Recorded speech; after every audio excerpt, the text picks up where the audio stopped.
This podcast is supported by MIDI Health. Are you in midlife, feeling dismissed, unheard, or just plain tired of the old healthcare system? You're not alone. For too long, women's serious midlife health issues have been trivialized, ignored, and met with a just deal with it attitude. Many of us have been made to feel ashamed or forgotten. In fact, even today, 75% of women seeking care for menopause and perimenopause issues are left entirely untreated. But here's the powerful truth. It's time for a change. It's time for MIDI. MIDI is not just a healthcare provider. It's a women's telehealth clinic founded and supported by world-class leaders in women's health. What sets MIDI apart? We are the only women's telehealth brand covered by major insurance companies, making high-quality, expert care accessible and affordable for all women everywhere. Our clinicians provide one-on-one, face-to-face consultations where they truly listen to your unique needs. We offer a full range of holistic, data-driven solutions, from hormonal therapies and weight loss protocols to lifestyle coaching and preventive health guidance. This isn't a one-size-fits-all care. This is care uniquely tailored for you. At MIDI, you will join our patients who feel seen, heard, and prioritized. You will find that our mission is clear: to help all women thrive in midlife, giving them access to the health care they deserve. Because we believe midlife isn't the middle at all. It's just the beginning of your second act. Ready to feel your best and write your second act script? Visit joinmidi.com today to book your personalized, insurance-covered virtual visit. That's joinmidi.com. MIDI, the care women deserve. How would you like a 15% discount to my daily email, the stack of stuff, the show notes, discounts to the conference, all of that? All you need to do is text the word SHOW to 33777. You'll get the annual subscription with a 15% discount to my daily email. You'll get the stack of stuff, the links to the show notes, discounts to the conference, and so much more. All you have to do is text the word SHOW, SHOW, to 33777. Text SHOW to 33777.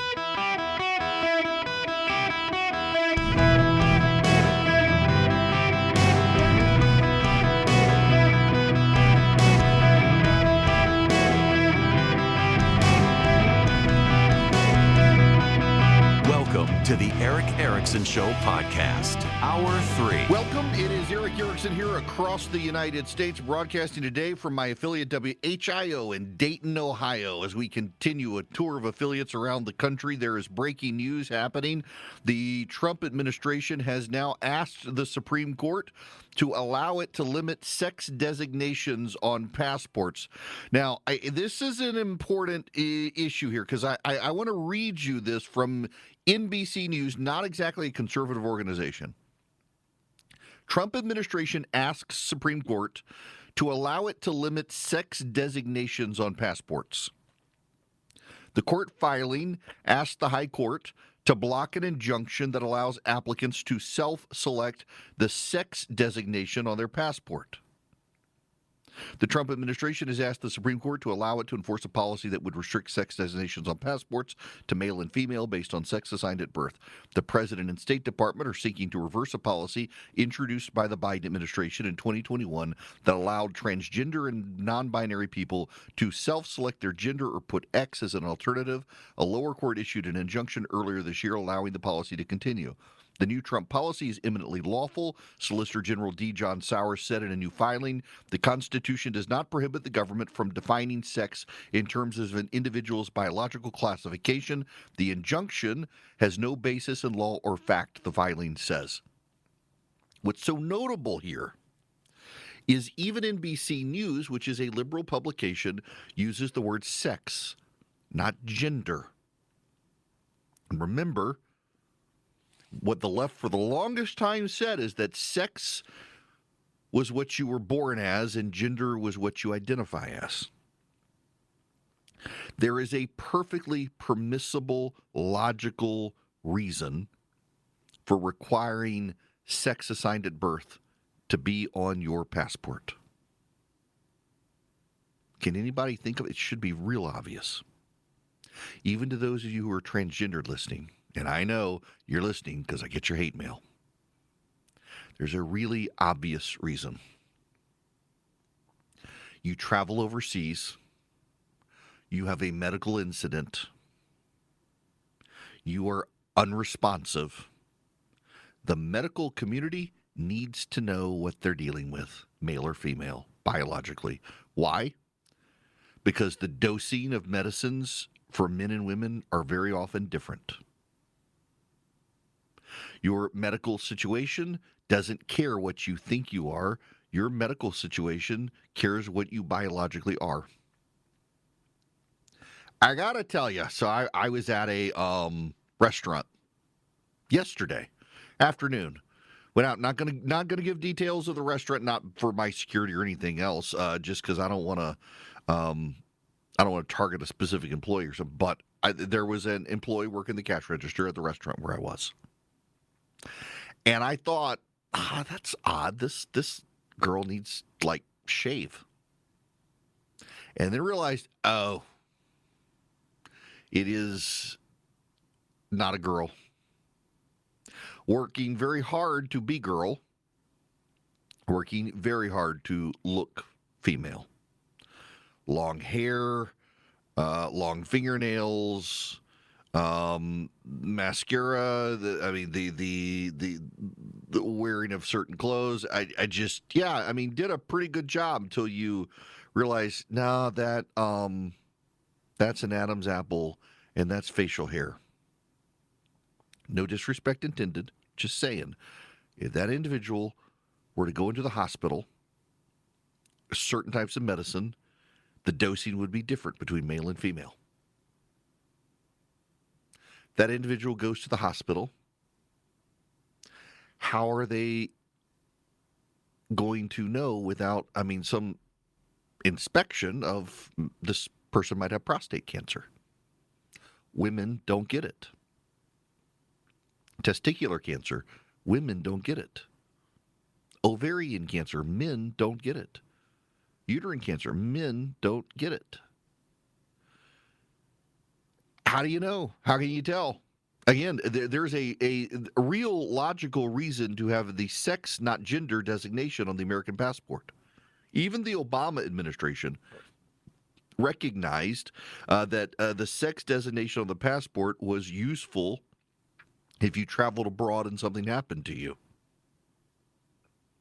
It was only the Biden administration bowing down to woke progressive activists to try to get their support for re-election and keep them shut up about his mental decline that pushed the Biden administration to make that change. There would have not been a change otherwise, but for Biden's mental condition and the need to try to consolidate progressives around him in that election.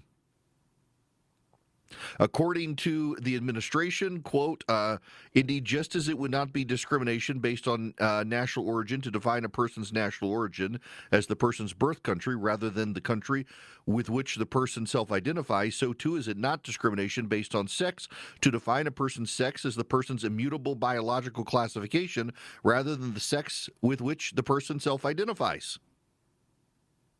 They got a real, consistent, necessary reason for the biological sex definition. But notice the games being played by the left as well. Sex was what you were born as. Gender's what you decided to choose. And now they're saying that, no, sex and gender are the same thing, and it's what I choose as. They've just moved the goalposts yet again in the argument.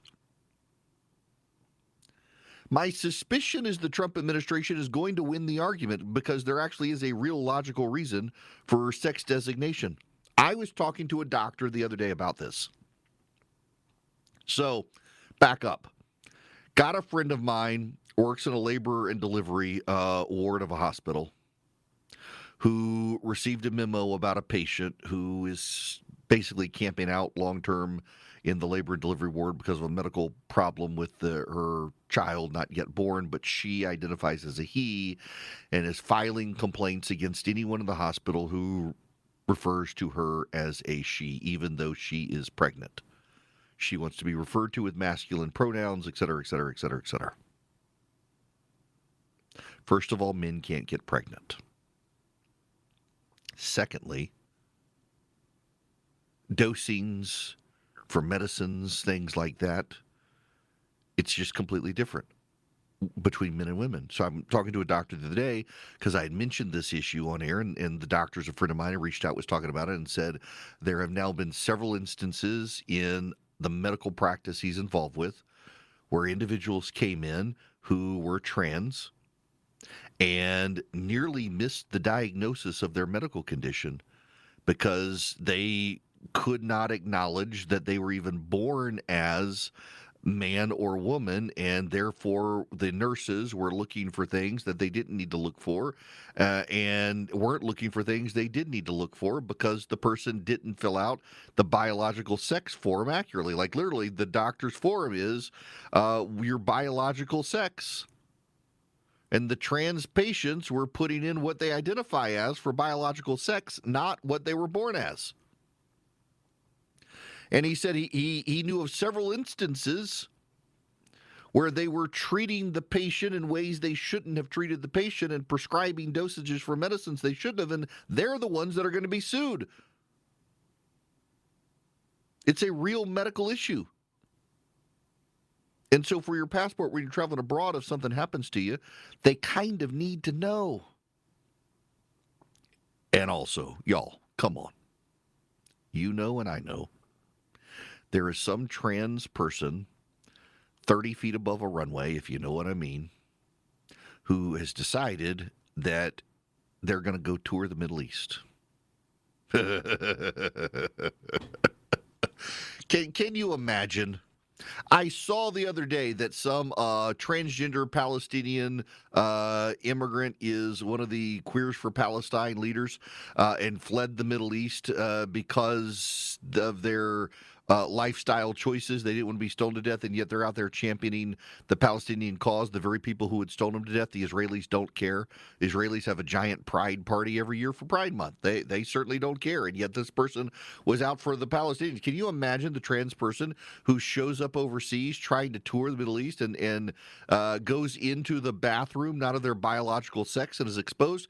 That person could get the death penalty. At least they'll be remembered as a victim of some sort. This mental illness issue continues to fester. Festering so much, it's turning violent. We've now had multiple transgender shooters at schools. And Charlie Kirk's assassin went down some deeply sexually deviant rabbit holes, including the furry community. Yeah, the furries. So, my apologies if there are children in your car. I will be as appropriate as I can here because you probably got kids this afternoon looking at the clock where you are. You might have kids, so it's I'll be okay here. There are people who one of their things they like, it excites them in various ways that are pleasurable to them, is to dress up as animals. In some cases, they, in certain communities, some people in certain communities of men like to be considered dogs on their arms and legs for various activities, dressing up as such. There's a real big thing about furries with tails, and they do deviant things with various things for tails. And Tyler Robinson, the assassin, was apparently, he and his partner, it seems, were deep into one of those communities. Just all sorts of deviant things. There's the story out the other week. I thought it was made up. It appeared to be real. It was reported, one story was mauled to death, but he wasn't. He survived. A man who identified as a wolf deciding to move in with a pack of wolves who promptly decided to eat him. I don't think, if I read the right report, he was mauled to death. True story. It was in the show notes a few weeks ago. Identified as a wolf, decided to move in with the wolf pack. Well, definitely not the alpha or the beta, even. Not even the delta. In the pack, and it ended poorly.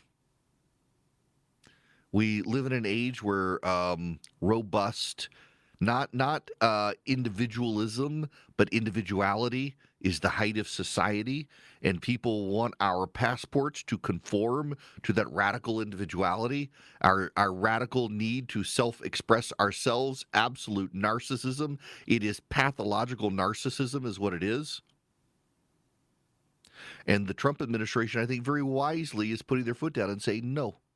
Now, they may be putting their foot down because they don't particularly care for the trans community. In fact, there's a report out today. The FBI is looking at classifying the transgender community as violent. There are certainly violent members of the trans community. I don't necessarily know that the whole community needs to be labeled as violent. The Trump administration appears to be headed that way to some degree based on press reports. So again, don't hold your breath. They probably got it wrong. But nonetheless, regardless of their motivation, there's a legitimate need to accurately classify people based on biology on passports for people who are traveling abroad. The fact that the ACLU and the trans community insists otherwise doesn't mean they're right. It just means that they want to break with reality that they don't need to get when it comes to their passports. You won't see the engineer that slams the Nissan Rogue's door 13,920 times. Or the corrosive chamber that simulates 15 years of life in 5 months. Or the Rogue heat-baked for over 300 combined hours. What you will see is a vehicle that can take punch after punch and keep rolling. Nissan, #1 in new vehicle quality among mainstream brands by J.D. Power. We put it through the worst, so you get its best. For J.D. Power 2025 U.S. Initial Quality Study Award information, visit jdpower.com/awards. Awards based on 2025 model year. Newer models may be shown. All righty, back to the phones we go. Amy, you're going to be up next. Welcome to the Eric Erickson Show. Amy, how are you? I'm well, Eric. How are you? I'm great. What's going on? So I'm flabbergasted. I think Trump and his people are really smart, but how could they be so stupid as to allow China to control the algorithm? That's what it's all about anyway. So it's just beyond my... So we're trying to get confirmation if that's the case, because last week China said they would agree to a sale, but the algorithm would still have to be the Chinese algorithm. Scott Bessent, the Treasury Secretary, disputed that would be the case, but the American side now is very quiet as to who will control the algorithm. And that does, frankly, their quiet has me concerned. And again, I got to talk to you about this. If you're a parent, if you have TikTok, if you like TikTok, I don't care about you, and you think nobody cares about you when it comes to your TikTok, and I get it. But what you don't see more likely than not is what's being fed to your children on TikTok. If you get a new account on TikTok, and when I say new account, go get yourself a burner phone. You can do the experiment for yourself. You don't have to take my word for it. Go buy a burner phone, pay cash so it can't be traced to your credit card. Set it up with no identifiers for you. You can't use your social security number, your home address, things like that. Keep it off your Wi-Fi and keep it away from your current phone so that it's outside the Bluetooth signal. And go download TikTok, making sure it's untraceable, your new account, all that, tied to your credit cards, get new accounts, stuff like that. And just start TikTok and see what happens. If you put in that you're under the age of 25, you're more likely than not going to have a recommended algorithm that shows you a lot of pro-Palestinian stuff, a lot of anti-American stuff, a lot of pro-transgender stuff. Over time, the algorithm will begin to shape you. You don't shape the algorithm shapes you, and it's by design. It is a propaganda tool of the Chinese Communist Party. That's why the President of the United States has had to negotiate directly with the President of China over TikTok, because the Chinese Communist Party controls it. And they want their TikTok algorithm preserved and used by Americans because they don't care about you. They care about your children. They care about Chinese children who have been adopted by Americans. And they care about infiltrating our national security. They're deeply interested in using TikTok. They've done it before, spied on individuals and journalists through TikTok. It's a dangerous app. Now, a great device is the Eden Pure Thunderstorm. In fact, so I did an event last night, Bourbon and Butts, in Atlanta for Children's Healthcare of Atlanta. And one of the guys was talking about his Eden Pure Thunderstorm and how it works. In fact, one of them, a different guy, suggested we should have had cigars at the event, and we just could have fired up the Eden Pure Thunderstorm, and nobody would have known. Fair point. It wipes out smoke odors, litter box odors, dirty diaper odors, fried in the kitchen odors, you name it. EdenPureDeals.com. The discount code is ERIC3, ERICK3. At EdenPureDeals.com. You get 3 of them. You save $200. You get them for less than $200. And they also clean the air of pollen and dust and pet dander. They wipe out 99.9% of bacteria and viruses, and they just work. You go to EdenPureDeals.com. The discount code is ERIC3, ERICK3 at EdenPureDeals.com. And you can clean up all of the odors. In fact, I've used it in rental cars. I've used it in hotel rooms. I used it on my back porch the other day. You can plug it up with a USB cord or right into the wall, and it wipes out odors. EdenPureDeals.com. The discount code is ERIC3, ERICK3. When we come back, your phone calls, and also why I decided it was time for my kid to watch Schindler's List. You won't see the engineer that slams the Nissan Rogue's door 13,920 times. Or the corrosive chamber that simulates 15 years of life in 5 months. Or the Rogue heat-baked for over 300 combined hours. What you will see is a vehicle that can take punch after punch and keep rolling. Nissan, #1 in new vehicle quality among mainstream brands by J.D. Power. We put it through the worst, so you get its best. For J.D. Power 2025 U.S. Initial Quality Study Award information, visit jdpower.com/awards. Awards based on 2025 model year. Newer models may be shown. Ladies and gentlemen, I have a very important announcement to make. My iPhone has been delivered to my house, and I'm out of town. Lissai. My Apple AirPod Pros 3 been delivered to my house. They're there, and I'm not. I hope my family loves them while I'm gone. Okay, phone number 877-973-7425. So every year in Atlanta, and I'm going to do one down at WOKV, down in Jacksonville, Florida in December, I have a big collection of bourbon over the years. People have gifted me lots of bottles. I've acquired bottles, and I have over the last couple of years gotten a lot of gifts of bourbons, and I deliberately made a decision this year that instead of opening these bourbons that I knew nothing about, I was going to save them for the event this year. Normally, I bring a collection of things. So there's my favorite brand of bourbon, if you're wondering, is called Calumet. They make a 10-year and a 15-year that are just exquisite. I love them. They make an 8-year that I'm not a big fan of. The 16 years, a little bit too stout for me. My regular go-to bourbon is called Basil Hayden. It's made by Jim Beam, and you can find it anywhere, and it's just delightful, and they have a toasted version that's even better, more reasonable price points than the Calumet, but those are, and so I tend to bring those, and sometimes we'll bring the whole range of the Basil Haydens and the Calumets, but this year I was like, I'm going to bring these random ones. Well, then I do a Q&A. So we sit around. My buddy Ryan Lane, who is one of the best barbecuers on the planet, and he makes these incredible rubs. Lane's Barbecue, look them up. Their signature blend, I use that seasoning on everything.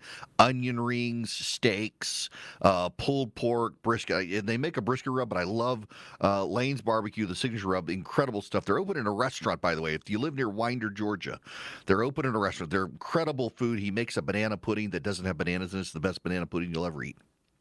So they had barbecue, had the great banana-less pudding, and they had the bourbon, and then we sat around, we did a Q&A. One of the guys there was asking about anti-Semitism, what we do with it. And so I told the story, and I'm not going to say them on air. We were among friends last night, and I apologize in advance if any of them were offended, but I told them 2 jokes my son had told me that really kind of shocked me.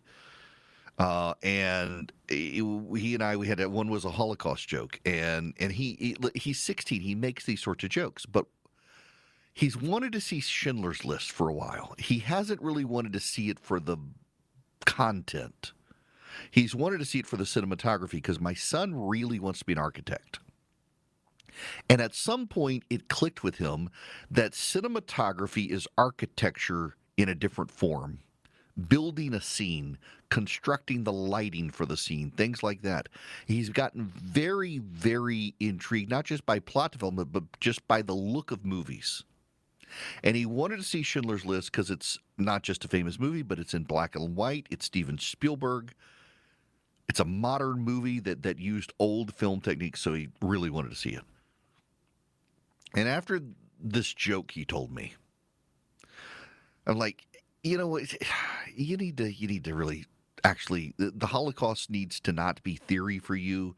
It needs to in some way be reality that you've seen. If you've never seen the movie, I'm not going to recommend you see it, although you should.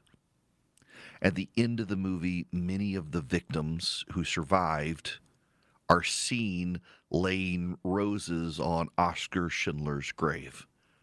Schindler's List is the true story of Oskar Schindler, who rescued thousands of Jews from undoubted death, from concentration camps, from Auschwitz. And he was a hero. A man who was in it for money became passionate about saving the lives of the Jews. And so 2 weekends ago now, we watched Schindler's List. It had a profound effect on my son. So much so he hasn't made a one of those jokes since. Between that and A-Push, so he's in AP U.S. History, and they're studying the Civil War and what American chattel slavery was like, and it's had a profound change on him. With slavery, wondering how people who called themselves Christians could treat other people made in the image of God that way. With the Holocaust, because he sees among people in his generation some level of contempt growing for Jews and of the Holocaust. And there's a scene, and to this day, it is the scene, and it's not the rose. If you know what I'm talking about, if you've seen the movie, it's not the rose. The scene that stood out to him is the scene that stood out to me. And to this day, it's been since, I think, 1993, 94, when it came out in theaters. I had a college professor who wanted us all to go see it, and we saw it. I swore to never see the movie. It's like The Passion of the Christ. That's a movie you never want to see a second time. So my second time seeing it was a couple weeks ago. Since 1993 or whenever it was, 94 when it came out, the scene that has been stuck in my head the entire time, decades now, it's a single scene of a blonde-headed German girl screaming, "Goodbye, Jews, goodbye, Jews," with just hate on her face, screaming "Goodbye, Jews" to these people. How in the world could a girl, not even yet a teenager, have such profound hate for an entire race of people? That same scene stuck out to my son, who had the same question. And we got done with the movie. We actually had to break it apart. It was just too intense. We had to break it into two parts. We watched part of it on a Friday night and the rest of it on Saturday, before it got really intense. Like before they headed into the worker camps, we turned it off. We'll watch the rest tomorrow. And he finished that movie, and he turned to me and said, I wonder if I could get Mr. Johnston, who's the headmaster of their school, to make the senior class watch this movie, because I think they need to see it. Steven Spielberg obviously does not listen to this program. If he did, I would say, in addition to all the other incredible movies, I mean, Jaws, Raiders of the Lost Ark, Close Encounters of the Third Kind, every famous movie he's done, Jurassic Park, Schindler's List. I have seen more people more profoundly affected by that movie than any movie I can possibly think of, including Passion of the Christ.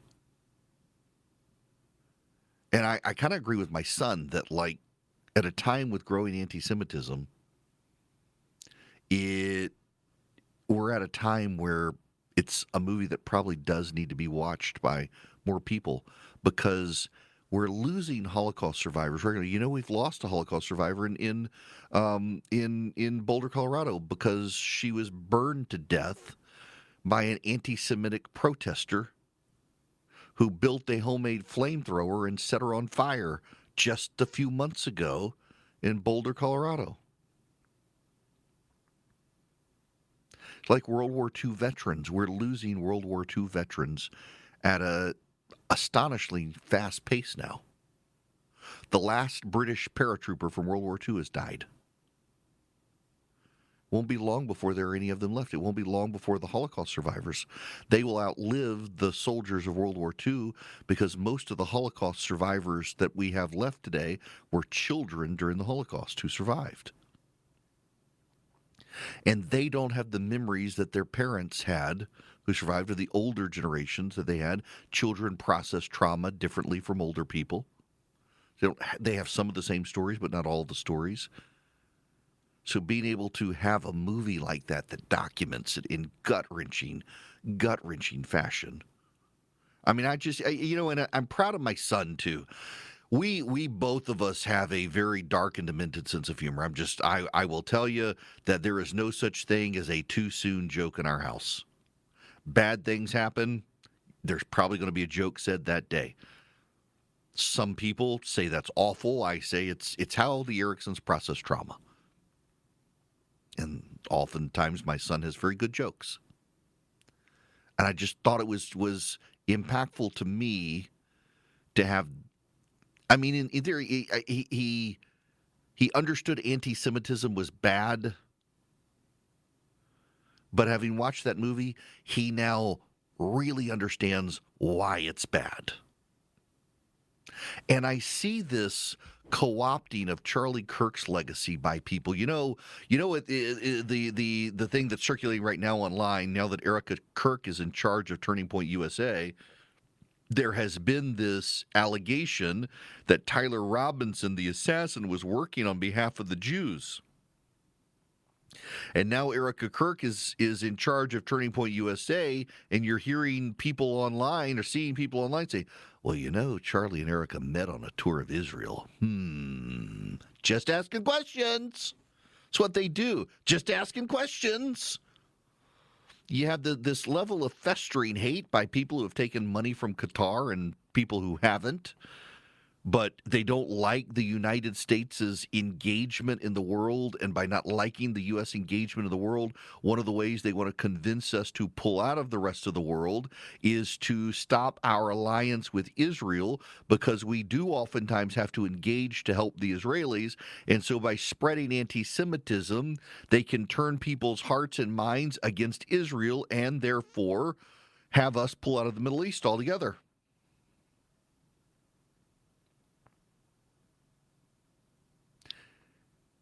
It's a level of mendacity and depravity. And it's horseshoe theory at play. These people on the far right and people on the far left together spreading anti-Semitism, spreading hate for Israel, hate for Ukraine as well. The very far left hates Ukraine and likes Russia. So, too, the outer extremity of the right hates Ukraine and loves Russia. They're almost the same people. It's progressives on both sides. I think the dividing line for many of them is life. Those on the right, they tend to agree with the left about almost everything except abortion. You take abortion out of the equation, and they're just progressives.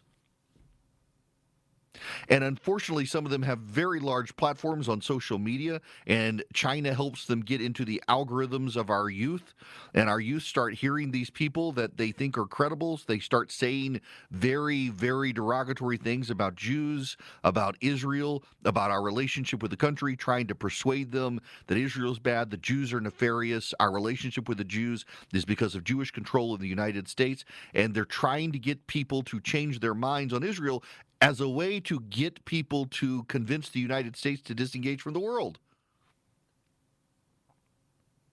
And one of the things they do is they downplay the Holocaust. They try to claim it was either not real or not as big a deal. By the way, it's not just the Jews. There's an entire academic industry to claim that the Christian persecutions of the Roman Empire weren't actually as big a deal as Christians claim. There really are major academic works on how, okay, a few people were lit to light the streets of Rome at night, but it really wasn't as pervasive, and it depended on where you lived in the empire, and maybe it wasn't as much as is. They were literally tying Christians up on the streets of Rome, pouring oil on them and setting them on fire to serve as the street lamps for Rome at night during the Roman Empire in the time of Nero. Christians literally lit the roads at night and served as the lampposts with their burning bodies. And yet these actors, it happened, but not a lot. And the same people are like, the Holocaust happened, but they kind of overstated. Don't forget about the gypsies.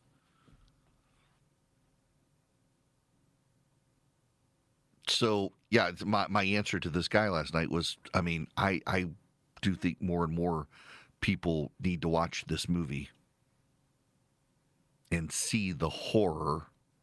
But the other thing is, it's also why you don't need to watch desensitizing videos of violence.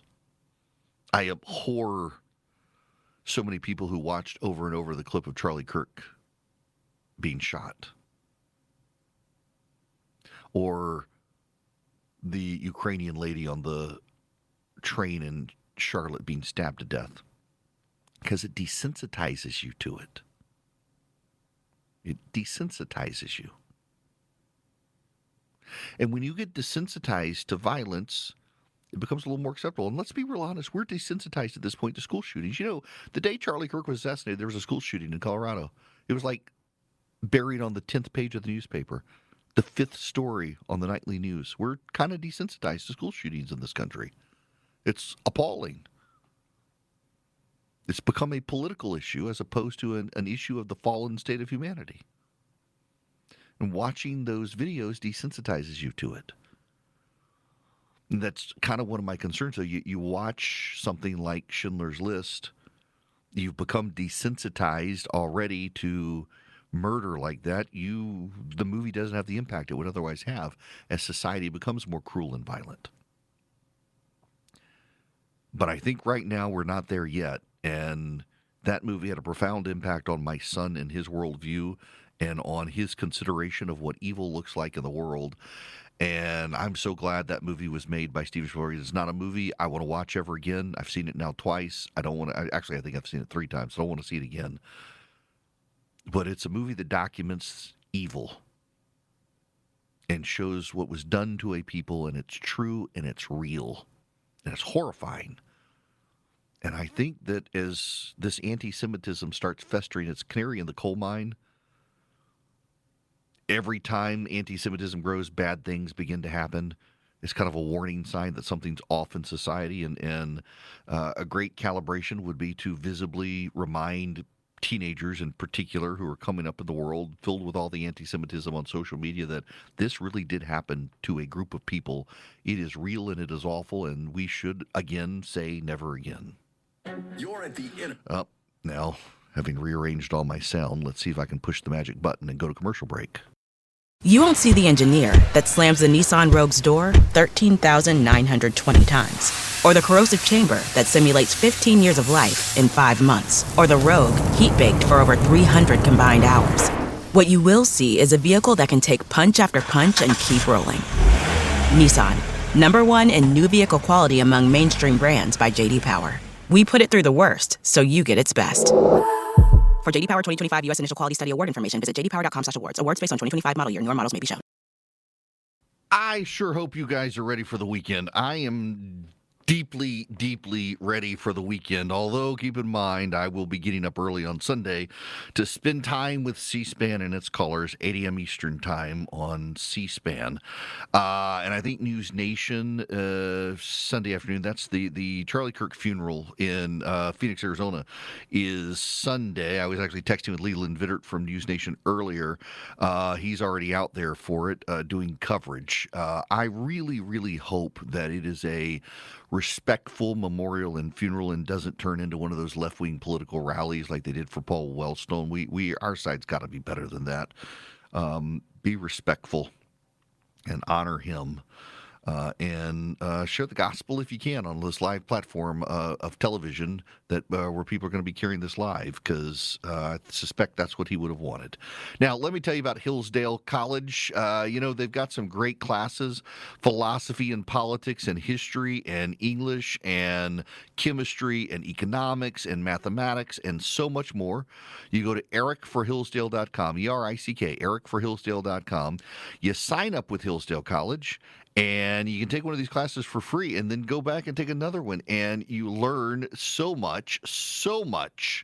Not only that, you learn a lot, but you do it for free. You get a certificate of completion, and it's with some of Hillsdale's best faculty. Every episode, so they're video lectures, they're 30-minute lectures. Depending on the class, determines the number of episodes. Some classes have 10 episodes, some 7, some 12 or more. But they're each 30 minutes. They're highly engaging, they're captivating, they're educational, and you're not going to get bored with it. All you have to do is go to Eric, E-R-I-C-K, ericforhillsdale.com, sign up with Hillsdale College today, get involved in getting smarter about a topic you care about. You can thank me later, and you will. You'll enjoy it. All right, you guys have a great weekend. I'll talk to you on Monday.